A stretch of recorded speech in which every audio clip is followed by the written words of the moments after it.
Monica Smith. I'm the club historian. I'm going to give a little history moment in honor of June being Pride Month. And as a compliment to the guest talk, I would like to briefly highlight one place that featured prominently in LGBTQ plus history here in Washington, D.C. I'm quoting today primarily from an article by Lola Mendez that was featured in Afar magazine, which is a travel magazine, and it was titled "Queer History is Still Being Made in Washington, D.C." So cities like New York and San Francisco may be better known as battlegrounds for gay rights, but Washington, D.C. deserves a special place in the story of queer history too. Through the advocacy of longstanding queer-friendly businesses like Annie's Paramount Steakhouse, honored as a forever listing by the Mapping the Gay Guides project, as well as the relative safety and freedom afforded by neighborhoods like DuPont Circle, Washington became a vital player in the history of gay rights. Ground zero for landmark Supreme Court decisions, massive demonstrations, and the site of the most famous display of the 1.3 million square foot AIDS memorial quilt, which some of you may remember on the National Mall, among other monumental events. DC being the seat of our government makes it a natural destination for equality-minded people, and specifically those who want to fight for LGBTQ plus rights, says Jade Kohler, a 32-year-old queer barista and recently minted lawyer. Quote, "A big part of the reason I felt comfortable coming out as a trans woman in 2019 was because I lived in DC." As a sort of side note, for historical context, only in 1975, so quite recent, really, the civil service ban against homosexual employees was lifted. After Congress enacted the District of Columbia Home Rule Act of 1973, the first official mayoral race in DC was held in 1974, as well as elections for the entire city council. Gay Activist Alliance President Cade Ware implored DC's newly elected mayor, Walter Washington, to include gay representation on the Human Rights Commission. Frank Kameny was the first openly gay person to serve in this capacity. In the years leading up to New York's 1969 Stonewall Uprising, when homosexuality was illegal and bars where gays gathered were subject to frequent police raids, gay men in Washington, D.C. would gather at the Paramount Steakhouse.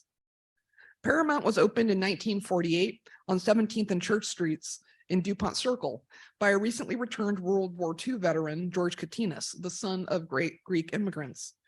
In the 1950s, the steakhouse became a popular spot for closeted gay men working on Capitol Hill, where they could socialize freely.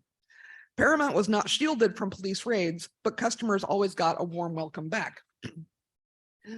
As a side note, again, from the historical context, plainclothes entrapment of gay men by DC police, which had been common, also ceased in 1975 after members of the Gay Alliance described the discriminatory police practice in budgetary terms to the DC City Council. According to an undated GA flyer on police entrapment, a DC Superior Court judge estimated, quote, that each of these arrests cost the taxpayers $18,000, unquote. When GAA described the cost of these arrests to the DC City Council, the council members voted to cut the funding of the DC police departments, and I can't believe they had this, prostitution, perversion, and obscenity squad, part of their morals division. The council then redirected that money to the Gay Men's VD Clinic, which opened in 1973 and was the forerunner of the Whitman Walker Clinic, many of you may recognize. It was DC area's health clinic for the LGBTQ community. So the Paramount Steakhouse founder, George Katinas, also had 5 sisters who helped run the restaurant, including Annie Kaler, who worked behind the bar from 1952 until her death in 2013. Her legendary compassion is the reason why the restaurant came to be known as Annie's by gay patrons.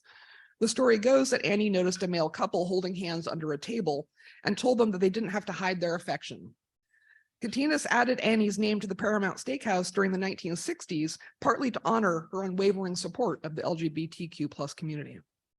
By 1985, Annie's Paramount Steakhouse had become so popular that the restaurant relocated to a bigger location down the block in DuPont Circle on 17th Street, where it still is today. Annie's appeal extends beyond the gay community too. The James Beard Foundation gave it the America's Classics Award in 2019, an honor reserved for restaurants with timeless appeal and, quote, quality food that reflects the character of their communities, unquote.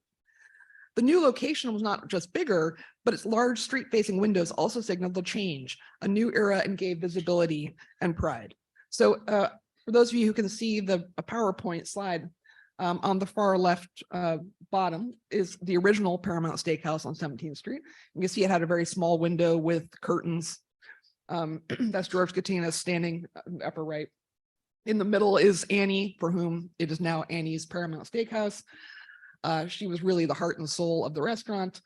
On the upper right is Frank Kameny, who I mentioned, who was the first on the DC Council, that's a protest. He was against the federal government's ban on homosexuals that he marched for in 1950s. And then the bottom right is the Annie's Paramount Steakhouse just celebrated its 75th anniversary in April of this year. In the years that followed after the 1985 move of the restaurant, during the height of the AIDS crisis, Annie's became a rare haven for people infected with HIV, continuing to welcome and serve customers without discrimination and to mourn the waiters and friends who were lost to the virus.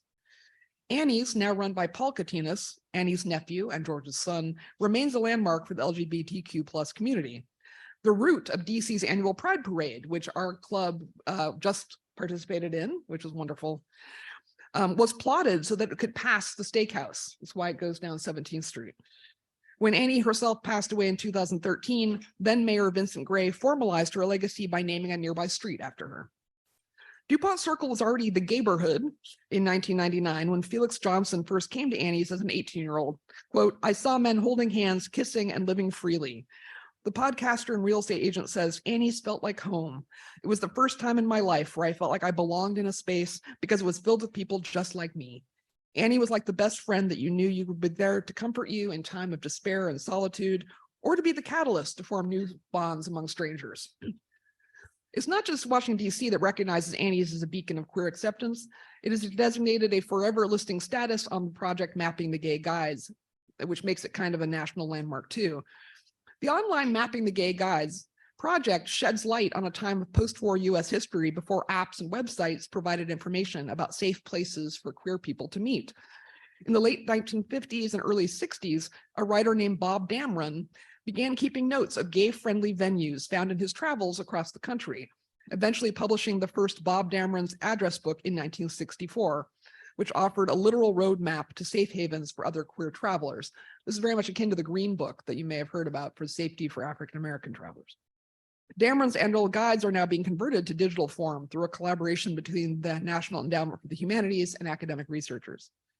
Mapping the Gay Guides had begun plotting nearly 800 of the bars, cocktail lounges, restaurants, bathhouses, bookstores, shops, and cinemas identified as queer-friendly spaces by Bob Damron and others between 1965 and 1980. The project brings awareness to the gay history that stretches far beyond San Francisco and New York City to lesser-known gay-friendly venues in Middle America, such as a particular Waffle House in Indiana and a bookstore in Boston. Sadly, many of these businesses are no longer in operation. So to wrap up, in light of all these closures, it seems even more remarkable that Annie's has provided a safe space for the LGBTQ+ community for over now 75 years. DuPont Circle, where Annie's is located, is iconic and still a great place to meet, take a peek at gay life, and to gather, whether in sorrow or celebration, in pride or protest, says Jeffrey Donahoe, a gay 60-year-old writer. Quote, "Part of why I love Annie's is knowing that I'm in the same space where the people who created the LGBT DC community of today also ordered bull in the pan, baked potato, and coleslaw," unquote. So thank you very much.